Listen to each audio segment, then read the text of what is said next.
என் mind set எனக்கே வந்துருச்சு. Breakup பண்ணிடலாம். எங்க அக்காவோட நான் சேர்ந்துட்டேன். பிரேக்கப் பண்றதுக்கு உங்களை கல்யாணம் பண்ற வரைக்கும் நாங்க பிரேக்கப்ல தான் இருக்கோம். அந்த பொண்ணு நான் விட்டுருச்சு.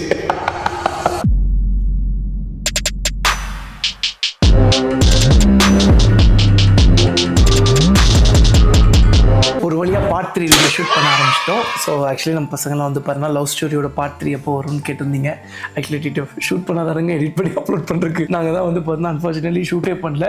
ஸோ அட்லாஸ்ட் வந்து பார்த்தீங்கன்னா ஷூட் பண்ண ஆரம்பிச்சிட்டோம். ஸோ பார்ட் 2ல் என்ன நடந்துச்சு அப்படின்னு சொல்லி வந்து பார்த்துட்டிங்கன்னா ஒரு வழியாக வந்து பார்த்தீங்கன்னா நாங்கள் ப்ரப்போஸ் பண்ணிட்டோம். யார் ப்ரப்போஸ் பண்ணாங்க அப்படின்னா யார் ஸ்வீட்டு ப்ரப்போஸ் பண்ணாங்க இல்லைங்க, நாங்க மியூச்சுவலா ப்ரப்போஸ் பண்ணிக்கிட்டோம். இதுதான் இல்ல அவன் போய் சொல்றான் ரெஃப்ரி, அவன் போய் சொல்றான்.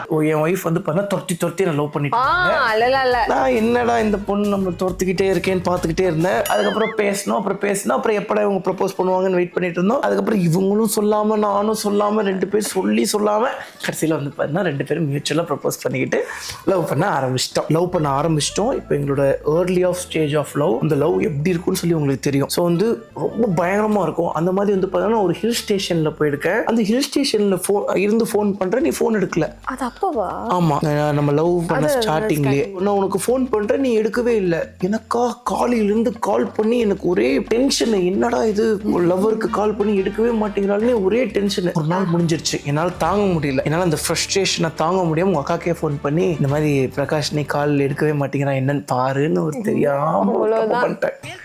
நான் என்ன இதுல சொன்னேன்னா, அந்த பொண்ணு கியூட்டா இருக்குன்னு சொல்லும் போது அந்த பொண்ணு போய் சொல்லுச்சுல, அந்த மாதிரி எங்களுக்கு வந்து பாத்துட்டுனா மறுபடியும் வந்து பாத்துட்டுனா ஹெல்ப் பண்ணுவாளோன்னு நினைச்சேன். அங்கதான் ஒரு பெரிய பஞ்சாயத்து ஆகி போச்சு. என்னாச்சு நீ சொல்லு. அதுக்கப்புறம் அக்கா எதுவுமே அதுக்கப்புறம் வந்து உங்ககிட்ட சொன்னாதானே?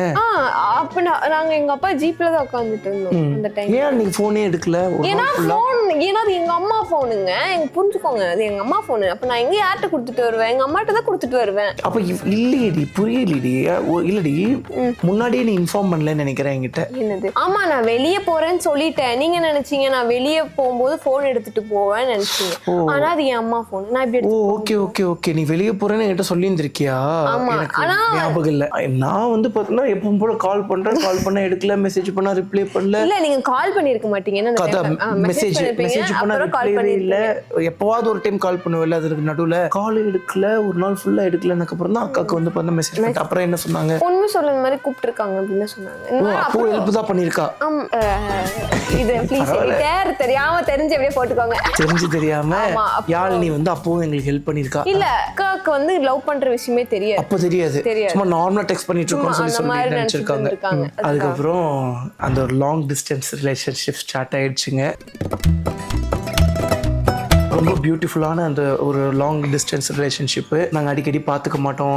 ஃபோனில் மணிக்கணக்க ஃபோனில் கூட அப்போ பேசிப்போம். இல்லை மாமா, நம்ம அப்போ ஃபோனில் பேசல. ஏன்னா நான் அப்போ வந்து அது கொரோனா முடிக்கிற வரைக்கும் அது கொரோனா, புரிஞ்சுக்கோங்க. அது கொரோனா.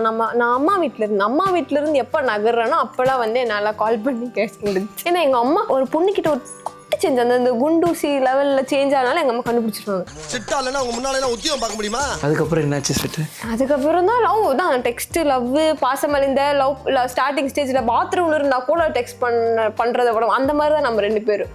மணிக்கணக்கா டெக்ஸ்ட். இன்னும் மணிக்கணக்கெல்லாம் நான் நீங்க எங்க போனாலும் போட்டோ எடுத்து நான் காட்டவா? எல்லாம் டிச்சுக்கு அனுப்புவீங்க. ஃபர்ஸ்ட் இந்த போட்டோஸ்ல எதுக்குடி எடுத்து வச்சிருக்க? அதெல்லாம் ரகசியம், சொல்றதுக்கு இல்ல. பாரு, மீசையே இதாகல, ஆனா மேலேயே முறுக்கி விட்டுருக்கேன் நான். இதெல்லாம் பர்சனல் போட்டோஸ். வேற ஏதோ நினைச்சுக்க போறாங்க. நீ நினைக்கிற மாதிரிலாம் ஒண்ணும் இல்ல. அது ரைட்ல இருக்குது பின்னாடி.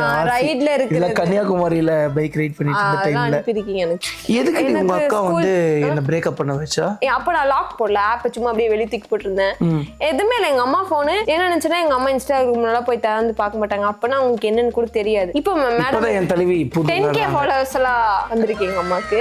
ஒரு இன்ஃப்ளூயன்சர். அப்புறம் தான் நாங்கலாம் அப்போ வந்து எங்க அம்மாக்கு அப்பனா என்னன்னே தெரியாது. அதனால எனக்கு ஒரு தைரியம், எங்க அம்மா எடுத்து ஓபன் பண்ணி பார்க்க மாட்டாங்க. எப்படி சொல்ற? அப்படியே இன்ஸ்டாகிராம் ஓபன் பண்ணி வச்சிருக்கியா? இப்படி எடுத்து இப்படி போன் எடுத்து இப்படி இன்ஸ்டாகிராம் போனா வந்துருவாங்க. ஆனா நான் வந்து எங்க அம்மா எடுத்து பார்க்க மாட்டாங்கன்னு நினைச்சிட்டு இருந்தேன். ஆனா மண்டபத்துல இருக்க கொண்டே மறந்துட்டேன். வீட்டுல இருக்கல ஒண்ணு தம்பி அவன் திறந்து பார்த்துட்டான். அப்புறம் அவன் ஏன்ட்டே வந்து அக்கா இது யாரு இல்ல பிரகாஷ்னு இது யாருன்னு கேட்டு இருந்திருக்கும். அந்த நாய் அதை கேட்காம என்ன பண்ணிருக்கான், அவன் யாரோ இருக்கோ ஆரம்பிச்சு வச்சிருக்கான். எங்க அக்கா பண்றா, எங்க அக்கா இப்படி லவ் பண்றா, அண்ணாங்களுக்கு யாருக்கோ சொல்லியிருக்கான். சொல்லி இந்த மாதிரி அப்புறம் உங்களுக்கே வந்து ஃபேக் அக்கவுண்ட் ஆரம்பிச்சு உங்களுக்கே வந்து தப்பா மெசேஜ் எல்லாம் பண்ணிட்டு இருக்கான். அதுக்கப்புறம் அது வந்து தம்பிங்களோட அந்த ஒரு ஸ்டார்டிங் அந்த சைக்காலஜி. வயசுல ஆனா எனக்கு அதை அக்செப்ட் பண்ணிக்க முடியல. என்கிட்ட வந்து கேட்டிருந்தா தம்பி இதான் சொல்லி இருந்திருப்பேன். இல்லைன்னா மேபி அந்த ஏஜ்ல அம்மா கை காலமா புடிச்சிட்டான் அப்ப சொல்லிதான் நானும் சொல்லியிருக்க மாட்டேன். சொல்லியிருப்பேன். அப்போ ஒரு அந்தர் பெல்ட் அடிச்சிருந்திருப்பேன். நான் வந்து மாட்டவே மாட்டேன் இல்ல அப்படின்னு நிக்கிறாள் தான் நான். ஆமா ஏங்க இந்த தெளிவுல நமக்கு வராதுங்க. நம்ம வந்து ஓப்பனா நம்ம வீட்லயே சொல்லிடுவோம். உண்மையா என் லைஃப்ல எந்த திருத்தம் பண்ணாலும் மாட்டிப்பேன். என்ன பண்ணாலும் மாட்டிக்க மாட்டான். நான் பண்ண மாட்டிப்பேன். மாட்டினாலும் அந்தர் பெல்ட் அடிச்சு எப்படியாவது மாட்டாத மாதிரி போய் நினைப்பேன். அப்புறம் அடுத்து அவன் பார்த்தான் கேட்டா உங்களுக்கு தப்பா மெசேஜ் எல்லாம் அனுப்பிச்சா அதையும் நான் வந்து உங்களுக்கு எப்படி நீங்க எனக்கு கண்டுபிடிச்சு சொன்னீங்கன்னு நினைக்கிறேன். நான் சொன்னேன் இவன் தான் வேற யாரு அப்படின்னு சொல்லி அந்த மாதிரி சொன்னீங்களா. அடுத்து என்னாச்சு, இவன் ஒரு நாள் வந்து எங்க அக்கா எல்லாரும் கூப்பிட்டு எனக்கு இந்த மாதிரி கால் பண்ணி உடனே பிரேக்கப் பண்ணி இது ரொம்ப தப்பு. இவன் என்ன பண்ணியிருந்திருக்கா, என் தம்பி அப்பா அம்மாட்ட சொல்லிடுவேன், அக்கா வந்து இப்படி பண்ணானா நான் அப்பா அம்மாட்ட போய் சொல்லிடுவேன், அதனால நீங்க தான் அவளுக்கு போய் எடுத்து சொல்லணும் அப்படி சொன்னாங்க. அவங்க எல்லாம் பயந்துட்டு ஐயோ பாவம். அதுவும் இல்லாம எங்க அப்பா ரொம்ப டெரர் பீஸ். அதனால எல்லாம் பயந்துட்டு வந்து எங்க அப்பானால எல்லாரும் பயப்படுவாங்க. வந்துட்டு ஐயோ அப்படி சொல்லிட்டு வந்து என்கிட்ட பிரேக்கப் பண்ணு இல்லன்னா அப்பா கிட்ட தம்பி சொல்லிடுவான் நீ எப்படியாவது பண்ணு, இந்த வயசுல வேணா நான் வேணா பெருசாயிட்டு இந்த மாதிரி எல்லாம் பண்ணிக்கல, இப்ப வேணாம், இந்த வயசு கரெக்டான ஏஜ் கிடையாது அப்படின்னு. கல்யாணம் ஆனதுக்கு அப்புறம் உங்க அக்கா என்ன தெரியுமா சொன்னா, நான் கேட்டேன் ஏண்டி அப்போ வந்து பிரேக்கப் பண்ண வச்ச அப்படின்னு சொல்லி கேட்கும்போது, பாசா அப்ப நீ செட்டிலே ஆகலடா, ஏண்டி காலேஜ் படிச்சுட்டு இருக்கிறப்ப என்னடி செட்டில். சரி விடுங்க அது. ஆமாங்க காலேஜ் படிச்சுட்டு இருக்கும்போது கரெக்டா குவாரண்டைன் டைம், கொரோனா வந்து ஓப்பன் ஆயிடுச்சு. நான் காலேஜ் போகாம நான் பைக் ரைட் கிளம்பிட்டேன். இப்போ கரெக்டா காலேஜ் படிச்சிருந்த டைம் தான். அப்போ இவன் என்ன பண்ணிட்டா இப்படி எல்லாம் பண்றதுனால அவங்க பயந்து எனக்கு சொல்றாங்க. அதனால நானும் அழுகுறேன், அழுகுறேன். நான் எங்கெங்கயோ உட்காந்து அழுது என் மைண்ட் செட் எனக்கே வந்துருச்சு.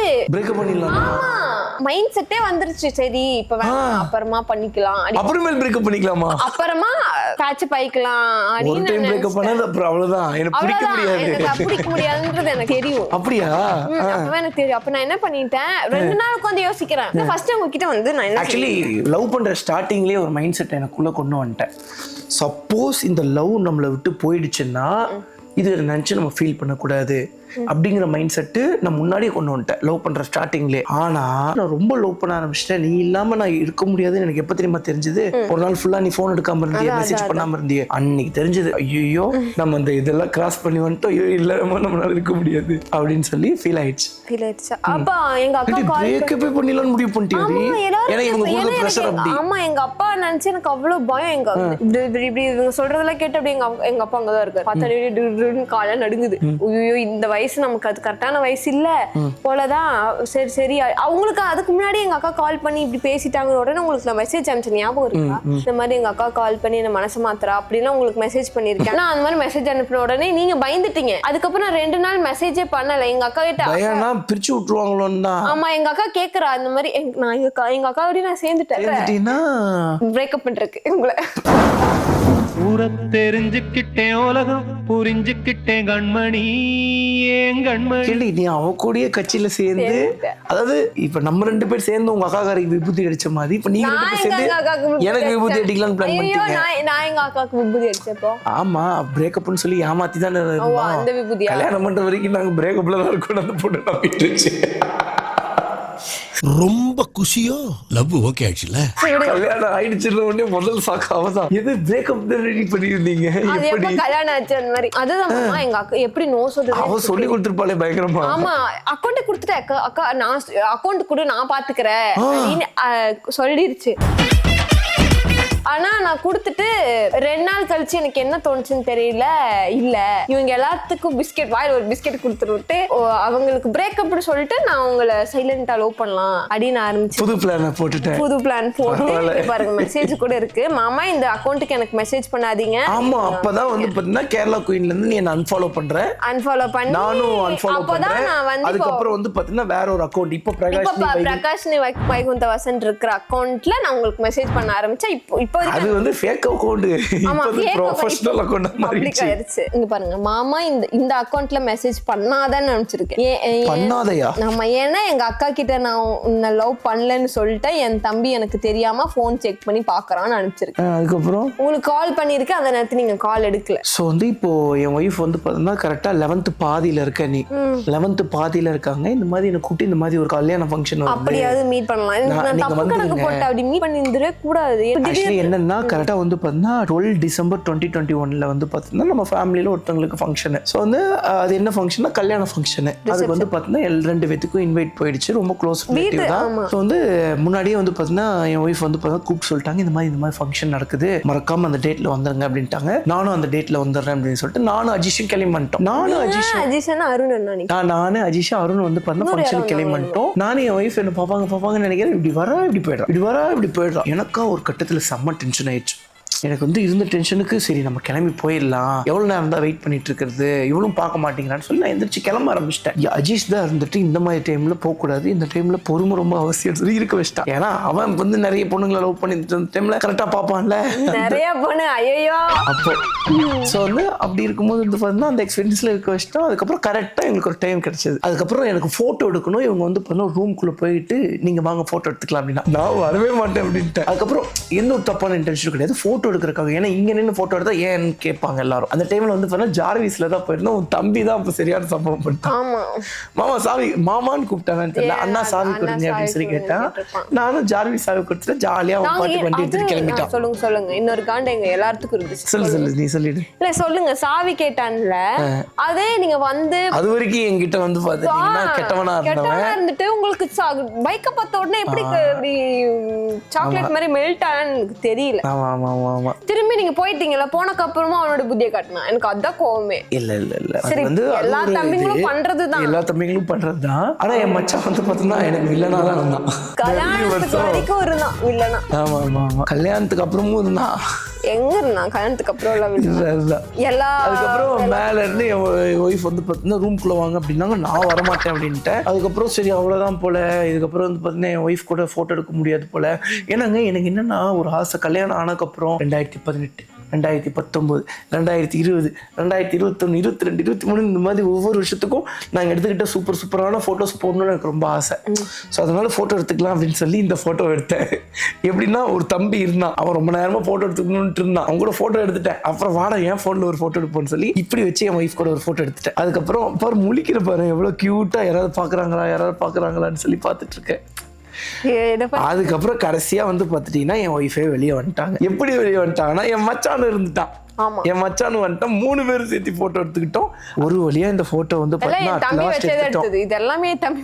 ஆமா இவன் தம்பி இருந்ததால எங்களால எடுக்க முடிஞ்சது. நீங்க மேல எல்லாம் இருந்தீங்களா, கீழே அப்படியே இவங்க எல்லாருமே ஒரு மாதிரி இப்படி டென்ஷன்ல இருக்காங்க. இல்ல ஆக்சுவலி நான் எந்த ஃபங்க்ஷனுக்குமே வரவே மாட்டேன். திடீர்னு வந்த எல்லாத்துக்கும் நான் ஏன் திடீர்னு இந்த ஃபங்க்ஷனுக்கு வரணும் அப்படின்னு சொல்லி எல்லாரும் யோசிப்பாங்கல்ல. அதுவும் இல்லாம எல்லாத்துக்கும் தெரியும் நம்ம 2 பேத்துக்கு ஏதோ ஓடி இருந்தது லவ்.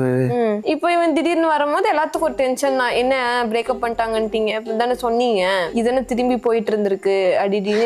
ஆக்சுவலி எங்களுக்கு அப்பவே வந்து பாத்துட்டீங்கன்னா பேச்சுவாக்குல நாங்க சொல்லிட்டே இருப்போம். சப்போஸ் நம்ம திடீர்னு லைஃப் ஃபியூச்சர்ல வந்து பண்ண ஓடி போய் கல்யாணம் பண்ணிக்கிட்டா தேங்க்ஸ் ஃபார் எவ்ரிதிங்டா மச்சான்னு சொல்லி ஸ்டோரி போடணும்னு நான் நினைச்சிட்டே இருந்தேன். உண்மையாவே ஓடி போனதுக்கு அப்புறம் சிட்டி ஸ்டோரி போட்டேன்னு கேட்டேன். என் ஒய்ஃப் தான் வேணான்னு சொல்லிட்டாங்க. ஏன்னா நம்ம மேல ஒரு கோத்துல இருந்தாங்கம்மா. நம்ம லவ்க்கு யாரெல்லாம் ஹெல்ப் பண்ணாங்களோ அவங்க எல்லாம் புடிச்சு வரணும்னா புடிச்சு நசுக்கிட்டு இருந்தாங்க. அப்ப என் தம்பிக்கு தெரியுமா, ஏன்னா யாருக்குமே நான் லவ் பண்ணது தெரியாது. அப்புறம் அவங்கள புடிச்சு போட்டு யாருக்குமே தெரியாது. மொத்த ஃபேமிலிக்கும் நாங்க வந்து பண்ண பிரேக்கப் ஆனதா தெரியும். அவங்க நம்பிட்டு சரி வந்து ஆனா பரத்துக்கு தெரியும். என்னது நம்ம பரத் இல்ல அவனுக்கு தெரியாது. சரி வேணா அது சொல்ல வேணாம். சரி சொல்லல பரத்துக்கு தெரியும்ன்றத யாருக்கிட்டயும் சொல்லக்கூடாது. ஓகே வேணாம். அவனை விடக்கூடாது. இன்னொரு பாயாசத்தை போட்டுற வேண்டியது. அடுத்தது வந்து 2022 மே 25 நம்ம மீட் பண்றோம். எங்க பாட்டிக்கு உடம்பு சரியில்லை அப்படின்னு சொல்லிட்டு வீட்டுக்கு வந்திருந்தேன்ல. ஸோ வீட்டுக்கு வந்துட்டு அதுக்கப்புறம் பாட்டியெல்லாம் பார்த்துட்டு கொண்டு போய் ஸ்கூலுக்கு இல்லை டியூஷன்ல கொண்டு போய் விட போறோம். கரெக்டாக வந்து டியூஷன்ல கொண்டு போய் விடுறதுக்கு கொஞ்சம் டிலே ஆயிடுச்சு. அந்த டிலே ஆனதுனால வந்து பார்த்தீங்கன்னா கன்ஃபார்ம் இவங்க வீட்டில் மாட்டுற மாதிரியான ஒரு சூழ்நிலை வந்து அமைஞ்சிருச்சு. அது வந்து எப்படி தப்பிச்சேன் போனேன் தம்பிகிட்ட வந்து ஒன்னே ஒன்று போய் சொல்ல, என்னன்னா ஃப்ரெண்டோட சாப்பிட போயிருந்தேன், படம் பார்க்க போயிருந்த உடனே ஏன்டி லூஸ் இந்த மாதிரி போறேன்னா என்கிட்ட சொல்லியிருந்தா நான் வந்து வீட்டுல இந்த மாதிரி சமாளிச்சிருப்பேன்ல அப்படின்னு நான் ஒரு பக்கம் பைத்தியக்காரனே இப்படி நீ சொல்லியிருந்தா நான் முன்னாடி விட்டு ஒரு கதை விட்டுருப்பேனே அப்படின்னு நான் நினைச்சேன். எங்க ஃப்ரெண்ட்ஸ் கிட்ட எல்லாம் சொல்லிட்டு கூப்பிட்டு இந்த மாதிரி சொல்லிட்டு சமாளிச்சிரு. எங்க வீட்டுல இருந்து யாராவது கூப்பிட்டு கேட்டேன்னா ஆமா ஆண்டி நாங்க தான் படம் பார்க்க போனோம் அப்படின்றத நீங்க எல்லாத்தையும் விட்டு போட்டுட்டணும் அப்படின்னு நான் சொல்லிட்டேன். அது நல்லவேளை எங்க அம்மா யாருமே கூப்பிட்டு இந்த மாதிரி எங்க போனீங்க எதுவுமே கேட்கல. அவங்களும் நம்பிட்டாங்க நான் படம் பார்க்க தான் போயிருந்தேன். பெரிய ஃப்ராட் தான் ஸ்வீட் உண்மையா. ஐயோ நீங்க ரொம்ப டேஞ்சர் போல்த. இந்த மாதிரி எனக்கு ஒரு பயம். எங்க வீட்டுல வந்து எங்க அம்மா பிடிச்சி திட்டுறாங்க இப்படிதான் என்ன பழக்கம். எங்க அம்மா என்னென்னமோ சினிமா பார்க்க போனேன் கூத்தடிக்க போனேன் இதெல்லாம் கேட்டாங்க. படம் பார்க்க போனேன் முன்னாடி நின்று ஆடினி எல்லாம் கேட்க ஆரம்பிச்சிட்டாங்க. எனக்கு ரொம்ப அழகா ரொம்ப அழுகுறேன் இந்த மாதிரி என்னென்னமோ பண்றேன். இது வந்து பேரண்ட் சைட்ல இருந்து பார்க்கும்போது கண்டிப்பா தப்பா தான் இருக்கும். பட் எங்களோட ஃபீலிங்ஸ் நாங்க வந்து பாத்தீங்கன்னா கிட்டத்தட்ட இப்போ வரைக்கும் எவ்வளவு வருஷம் லவ் பண்ணிட்டு 3 வருஷம் பக்கம் லவ் ஆயிடுச்சு. 2022 மே வந்துருச்சு. 2.5 வருஷம் லவ் பண்ணிட்டோம். 2.5 வருஷம் லவ் பண்ணிட்டோம். பார்க்கவே இல்லை. தினமும் பார்க்கறதும் வாரத்துக்கு ஒரு டைம் பார்க்கறதும் மாசத்துக்கு ஒரு டைம் பார்க்கறதும் வேற, வருஷத்துக்கு ஒரு டைம் பார்க்கறதும் 6 மாசத்துக்கு ஒரு டைம் பார்க்கறதும் ஊர்ல இருந்தாதான் ரொம்ப வேற இல்ல. ஏதாவது ஊர் போயிடுறீங்க. ஆமா நாங்க பைக் ரைட் கிளம்பிடுவோம். இல்ல நீ மீட் பண்ணலாம்னு சொல்லிட்டு நான் மீட் பண்ண எப்படியாவது அவைலபிள் ஆகி வந்துருவேன். ஆனா நீ சொல்லவே மாட்டேன். ஏன்னா எனக்கு நான் என்ன பண்ணுவேன் நீங்க இப்பவே இந்த மாதிரி டைட் ஷெட்யூல்ல தான் ரொம்ப எங்க போனாலுமே என்ன வந்து இப்படிதான் யாராவது இருந்துட்டே இருப்பாங்க. இந்த நல்ல பிளான் போட்டு தான் கூட்டு போவாங்க. எங்கேயுமே போக முடியாது. திரும்பினா கூட என்ன யாரை பார்க்க அந்த மாதிரி தான் நீங்க கூட்டு போவாங்க. அதனால நான் அப்படிதான் என்ன பண்றேன் லவ் பண்ணிட்டோம்ல. அது வந்து சான்ஸ் கிடைச்சா பண்ணணும்னு பண்ணல வந்து பிடிச்சிருந்துச்சு பண்ண அவ்வளவுதான். இது வந்து கரெக்டா 2022 அக்டோபர்ல வந்து பாத்துட்டீங்கன்னா மணாலில வந்து பாத்தீங்கன்னா நீயும் நானும் இருக்கிற மாதிரி பெயிண்ட் பண்ணது. இந்த டைம்ல தான் வந்து பாத்தீங்கன்னா நான் ஸ்டாப் பைக் ரைட் போனேன்னு நினைக்கிறேன். ஆனா பாத்தீங்களா லடாக் வந்து மறுபடியும் வந்து பாத்தீங்கன்னா 2022 போயிருந்த டைம்ல இது பண்ணுது. அதுக்கப்புறம் இங்க பாரு டிசம்பர் 4 வந்து பாத்தீங்கன்னா 2022 வந்திருக்கேன் இந்த ஐபுசா எடுத்துட்டு. அது வந்து எங்க அண்ணாவோட கோயில் எங்க ஊர் கோயில் ஃபங்க்ஷன் வந்து பாத்துட்டீங்கன்னா அது வந்து நான் கூப்பிடல. டொனேஷன் பண்ணி இவரை பார்க்க கூப்பிடுதே கிடையாதுங்க. இல்ல அது வந்து பாத்தீங்கன்னா போச்சு இவதான் கூப்பிட்டுருப்பா இவளுக்கு இவ இல்லாம அவன் வரமாட்டான் அப்படி அது நான் கூப்பிடல. அது எங்க அண்ணா வந்து ஊருக்காரங்க எல்லாம் கேட்டதுனால ஊர் கோயில் திருவிழாக்கு வந்திருக்காரு. அன்னைக்கு ஒரு பயங்கரமான விஷயம் நடந்துச்சு. அந்த 4 டிசம்பர் 2022 அப்படிங்கும்போது வந்து பார்த்தா இந்த ஐபுசால தான் வந்திருந்தேன். இது வந்து நம்மளோட பிரதரோட ஐபுசா. அதுல என் மச்சான் வந்து பார்த்தா ஓட்டி பார்க்கணும் ஆசைப்பட்டான். நான் எப்போ விட்டு வந்தாலும் அந்த பைக் ஓட்டி பார்க்கணும் என் மச்சான் ஆசைப்படுவான். நான் எல்லாத்தையும் வீடியோ எடுத்து வச்சுக்கிட்டேன். கல்யாணம் ஆனதுக்கப்புறம் வந்து பார்த்தா ஸ்டோரியா போடலாம் அப்படின்னு சொல்லி தேங்க்ஸ் மச்சான் எவ்ரிதிங் அப்படின்னு சொல்லி. அந்த டைம்ல என்ன ஆச்சுன்னா உங்க வீட்டுக்கு வரல பரத் வீட்டுக்கு சாப்பிட வந்திருந்தோம். அந்த வீட்டுல நீங்க இருந்த அங்க கிட்டத்தட்ட ஒரு 30 பேர் 40 பேர் பக்கம் இருந்திருப்பாங்க. அந்த 30 பேரும் என் கூட போட்டோ எடுத்துக்கிட்டாங்க.